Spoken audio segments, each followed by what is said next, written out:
Okay, good evening and welcome to another Lockdown Live orienteering stream with myself, Hector Haynes. We've got together with us tonight Chris Smithard and Rebecca McCready. It's day 2 or evening 2 of the classic weekend orienteering. Chris, how are you this evening? Yeah, good. Not too stressed. Good. Has it been going well so far this weekend? Yeah, I think so. I think there's not been too many problems, so Mm, happy enough. good. And Rebecca, how are you doing today? Yeah, I'm good, thanks. Good. And you've been competing in all of the weekends so far? Yeah, I've done all weekends, Great. and this one's been less stressful actually. Less stressful. So it's getting easier every time. I don't know if it's getting easier or I'm finding You're getting I'm better. understanding the games and I'm getting better. Improving. That's what we like to see. Improving. And you're quite new to orienteering as a sport in general. How have you been finding the transition between obviously not being able to orienteer as you have learned to, and now having to orienteer in lockdown orienteering? Does it help to have learned orienteering the basic way, or what would you say?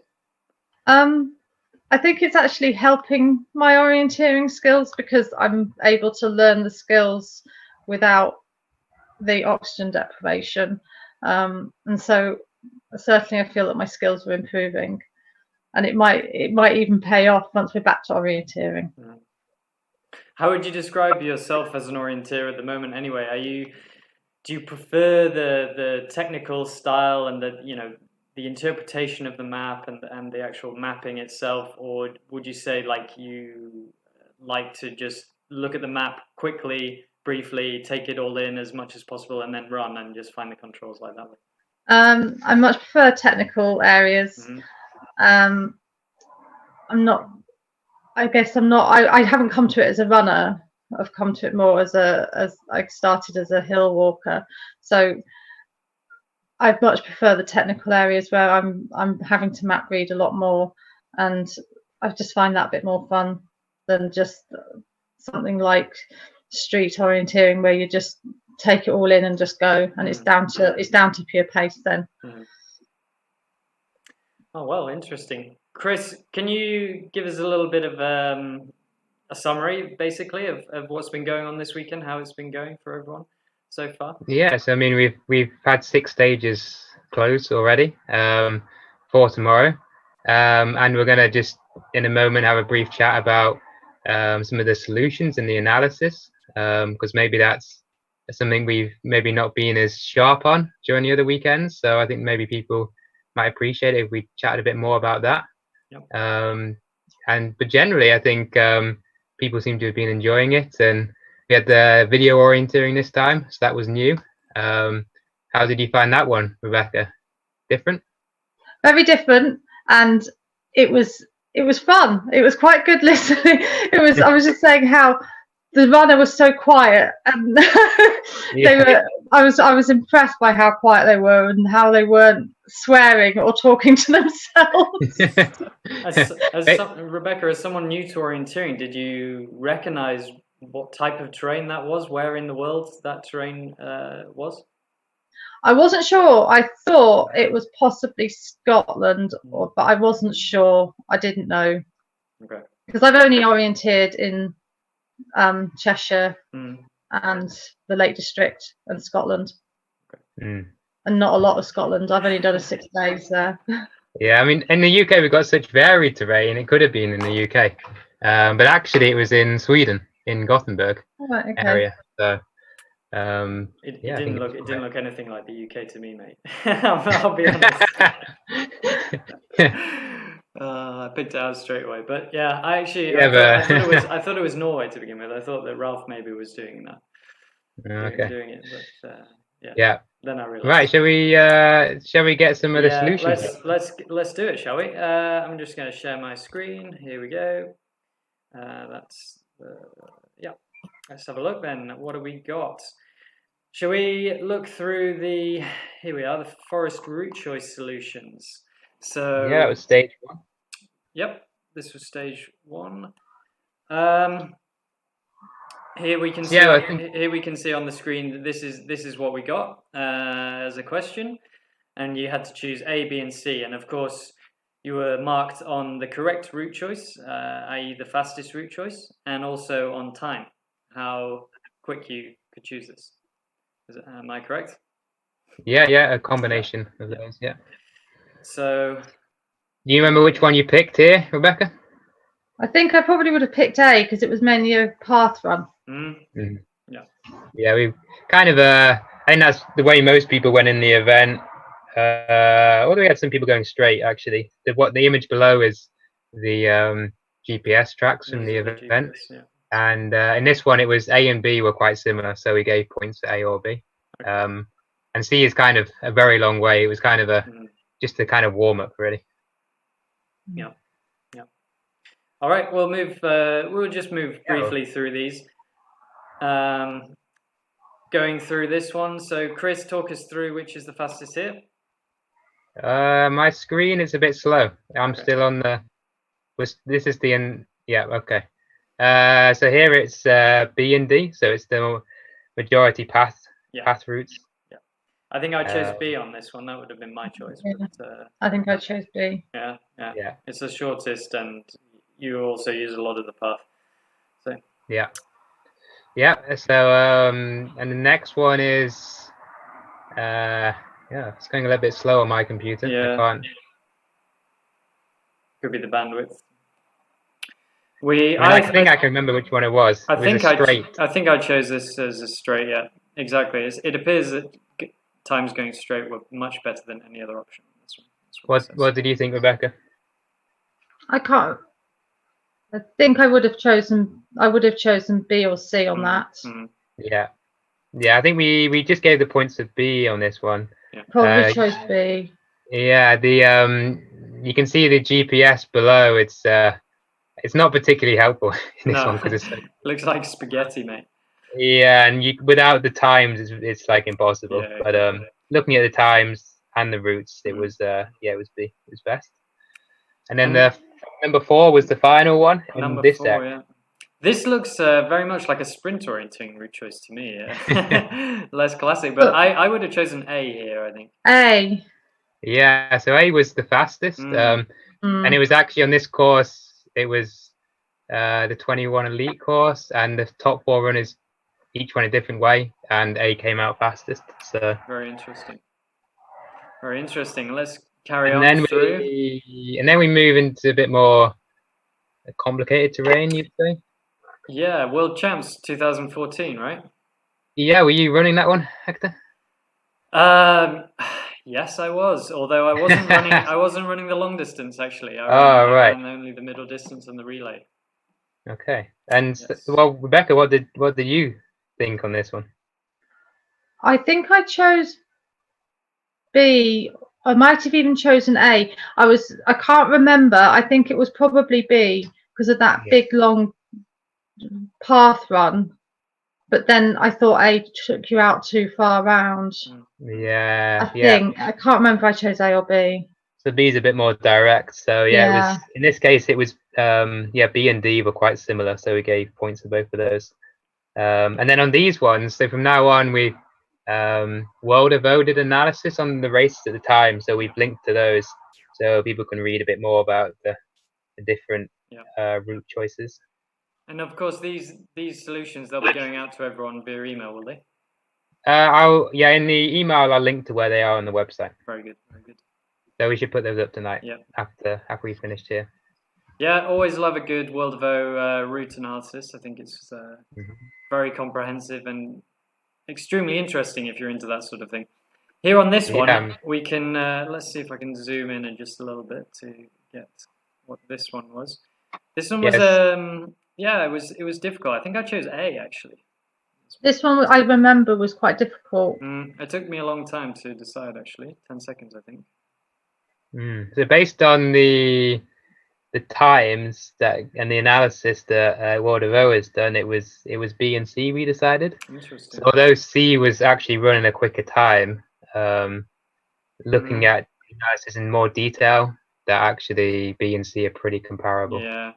Yeah. I mean, I can see I the think A is probably just quite good. just a bit further.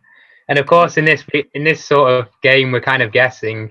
Like you don't really know what the forest is like how runnable is the forest. So So yeah, it was a difference between Thierry running straight on option C there, and what was it, Jesper or Jurke Lissel, sorry, yeah, running on the yellow.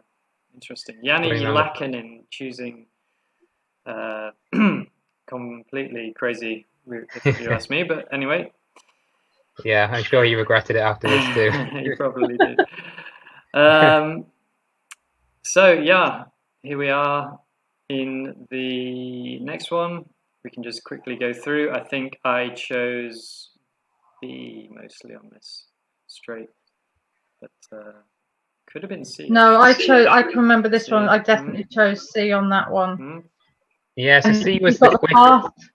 Yeah, I think C was the quickest, but yeah, I mean whether there was enough data to really say for sure, but in the world of error analysis, C came out quickest. Yeah, that's true.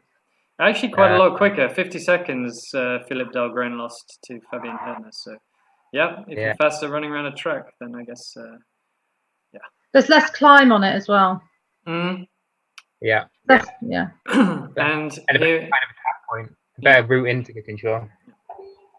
And here we are now. Then in the what's this now? World Champs again in the long distance, 2018. Now, 4 years later.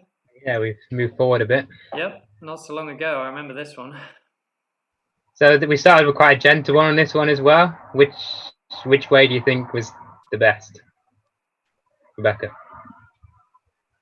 I can't remember what I chose. I wouldn't have chosen A because it's too far around. As long as you didn't choose A, you were fine. Because B and C. Yeah, I wouldn't have chosen A. I probably would have chosen C, being tempted by those buildings because I wouldn't get lost going that way. It was very fast through the fields as well, and then you just had to drop down and climb once. Whereas on B, you had like 1, 2, 3 big valleys to cross. So I chose C on this. But much the same in the analysis. Very interesting. Oh, reminiscing. Here we are. What a lovely piece of forest this was to run through. I think the fastest was B, possibly C. Yeah, so it was A and B in this case. So obviously A is longer, but it's more path running. Yeah. C, at first glance, you think C is similar, but actually goes through more marsh and more green. Exactly. So it's just a bit slower. Yeah, I think. And D, yeah, D's just quite a long way around. Yeah. During the actual race, I ran C because there was actually here. I don't know if you can see my cursor or here in the actual left side of the map. There was this kind of track or whatever ride continued along this edge. You see. So that's why C was so popular, because you could actually sort of still find this ride. And then, of course, it tempted you, and then you had to hang off here. And then, actually, if I just zoom in, this huge stream actually was fairly unpassable, even though it was passable. So I ended up swimming a little bit in this section of the course as well. So that lost me another 15 seconds, I think, to the fastest. Yeah. But that's how it is, World Champs. You have to do a bit of swimming sometimes. Is this the last one? This is the last one on this fastest choice. I think so. Yes. But my screen's a bit slow, so I'm not keeping up with you. Yeah. We're on the final one here. It's a route choice A, B, C, or D again. C is straight. So this was a bit tricky. Yeah, I think it's difficult to say what's the best. It comes towards the end of the course. So I think a lot of the athletes would have been a little bit tired by this point, you could say. So that might influence their route choice decisions. But mostly I seem to remember that C was fastest. Olav Lundin is just running straight, but I could be wrong. I haven't looked at these solutions. Yeah. So C is the quickest route here. Yeah. So yeah, that one was a bit harder, but we needed something a bit tougher at the end. At the 10th question. Yeah. Can you remember anything about that one, Rebecca? Which one you picked? I can't remember. I'm looking at it and I can't remember. I either would have gone straight or I would have gone round to the left. Yeah. Well, I'll publish exactly what people took later, because I guess most people will forget a few. and you can see how you get on. Good. We'll move on. Just before we move on, I'll just like to say welcome to everyone watching live. Hopefully it's not too laggy for everyone and you can join in the chat, ask us questions and just, generally discuss what we're showing to you on screen here, and we can get around to any questions at the end that you might have for Rebecca or for Chris. Let's move on then. Talk about the solutions to the spot the difference. Rebecca, just tell us first off, how did you find this in general? This was a kind of new. It started off okay, and then it got really tricky. Yes. Yeah. So, were you confident in the beginning then? Here, 3 buildings missing. Yep. Yeah. I just realised I've uploaded the wrong image there, but I'll correct it for the web. Good. Yep, new path on the second one. Chris, tell us a little bit about this map. Where is it from? So this is in South Africa. Yep. Last weekend we used a few of their sprint maps in various things, and this weekend we've used one of their maps in catching features. A forest with some good, well, quite extensive track network, but also a lot of rock detail. And then here we've got I can't remember exactly where this one is in South Africa, but I think it's quite a kind of standard sort of area that you find there. Yep. All right. So the pit was missing in that one on number 3, and on number 4 it was an extra little wall here. Very tricky to find. That took me a while when I was trying that out earlier. How do you find? Do you normally do quite well in the spot the difference, Rebecca, or? I normally do okay if it's when it gets to more detail, especially the later questions. I mean, I was okay on all of these. I got them quite quickly, and I got this one. I can remember this one. Did you have a technique? Did you have a technique, Rebecca, as to how you would scan between one and the other, or you would, try to visualize all of one and then look at all of the other? On a map like this one, when it says what has changed, I guess I start in the north and I just slowly go down and compare each feature. Yeah. And also you've asked boulder, fence, forest or ruin. So I just remember those 4 and go down, and every time I find one of those, try and find it on the other map. Okay, interesting. Very good. So did you get how many green areas have gone? Because this took me forever. I think I even guessed in the end. Did I get 5? I certainly got. I got these 2 in the upper right. I seem to remember getting that one down there in the middle. That one on the left. I think I might have answered 4 actually. I think I may have only got 4. Very tricky, very tricky. Let's move on. Chris, this map is again South Africa, was it? These are all the same map, actually, just different sections of the same map. Okay, interesting. Okay, this one, the contour was missing. I spotted that pretty quick. I spotted that straight away. Straight away. Yeah. I thought that one might be. I guess it's like anything. If you see it straight away, it's obvious. But it's a bigger feature at least. Yeah, that's true. The next one. This one was ridiculous. The next one I guessed. To be honest, I set myself a time, and after that time, I'd only found 2, so I ticked 2. Yeah. Yeah, I guessed 2 because I thought any more would just be ridiculously hard. So yeah, fair play, Chris. It was 3. It is quite hard. Like when you're setting these, you think it's quite hard to know like how challenging it is. That was very, very difficult. Good. All right, let's carry on then. What has changed? We had some semi-open that changed in this one, number 9, and number 10, some stony ground. Gosh, that is very difficult. Well, where was the stony ground? Because I said nothing in the end.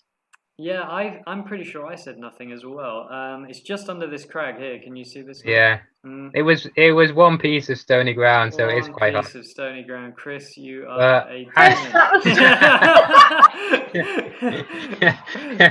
I need to find out who really is the best to spot the difference. Yeah, clearly.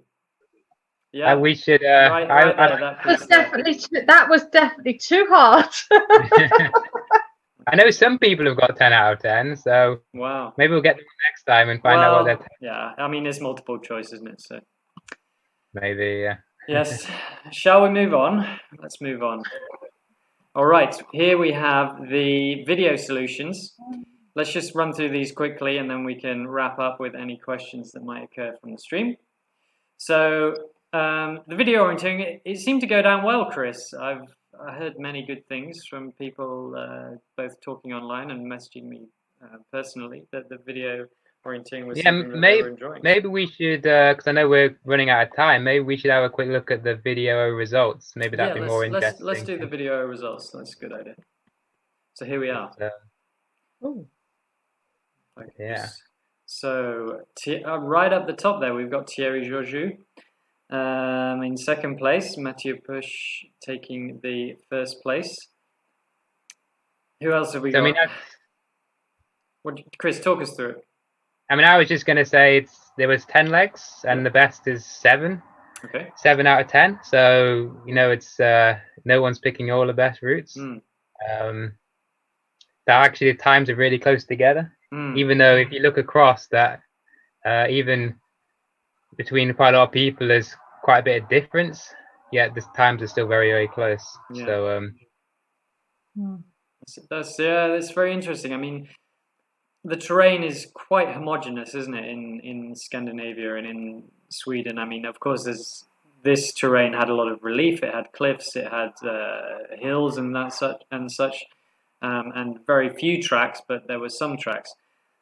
That being said, like mostly straight, I guess, or some kind of variation close to the line was maybe the best. I think from the guys who were filming it, I think a few of the fastest routes surprised them. So they'd maybe run 2 routes on each of the controls, and then they were looking at how can we get a third route. Yeah. And occasionally that third, like once or twice, that third route actually came out quicker, even though from first sight it didn't appear so. That's interesting. It would be. Go on. I was just going to say it would be interesting to maybe see whether people got more accurate over time after they'd learned a bit more about the terrain. Yeah. Maybe that's something we can look at later. Yeah, that would be interesting to find out. I'm sure someone can do a deep dive on this at some point, go into the real statistics of all the results now. But yeah. Exciting stuff. I've had a quick message to say the results are up live on the web now. All right, shall we just take everything at 7:30 today. So if I just refresh, we've got Jeremy in the lead from Antwerp Orienteers. Jeremy Gunnar, of course, just pipping Thierry Georgiou. Let's look at their scores. There's not much in it, let's be honest. Chris, do you expect it to be this close at this point? Well, I mean, we don't know how many, there's still people that haven't done every stage, so it could change a little bit. Okay.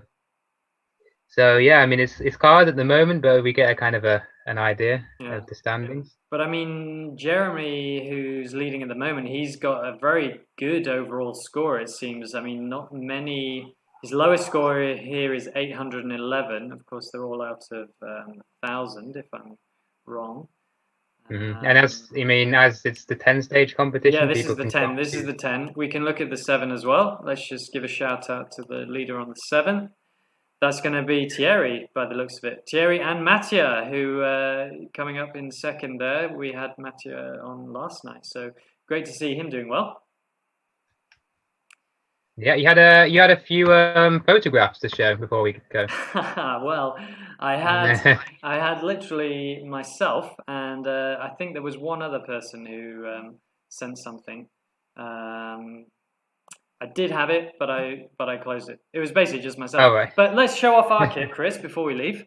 Oh yeah, I'm sporting. I can just tell you now. I'm sporting a EF Core leading a top from way back in the day, way back in the 90s. It's Aries, of course. You can see on this side, and it's got the white stripe.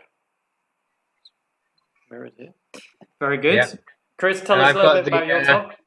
So the Polokwane Orienteering Club in South Africa, who were supporting this time. Maybe you can see on the back as well. So yeah, when I was there earlier this year, they very kindly gave me a top. So I thought I'd show it off tonight. Maybe not that classic, but I don't have too many classic ones around me at the moment. So I thought this was a perfect one instead. And as Rebecca hasn't been orienteering for so long, she doesn't have so many old classic tops yet.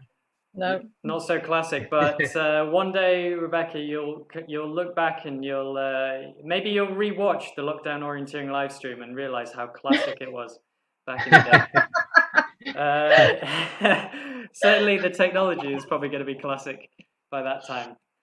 Good. Well, thank you everybody for watching. I can't see any questions on the chat. Chris, can you see anything that's come in that we can talk about? No, I can't at the moment. Before we go. No? Well, if there isn't anything, I'd like to thank everyone for watching. Rebecca, I'd like to thank you for coming on, and all the best with the racing competition in the coming days. thank you. We're going to probably see you back next time as well. Chris, tell us a little bit about what's going to happen tomorrow and what's going to happen in the future. Yeah, so tomorrow we've got the grand final. So in the 10-stage competition, we'll be taking the top 8 from that, racing head-to-head. And that will take place just after 8 o'clock. And we'll also have a bit of a roundup and look at some of the analysis from tomorrow. So the photo memorio competition. And we'll discuss a bit more of the overall results tomorrow as well.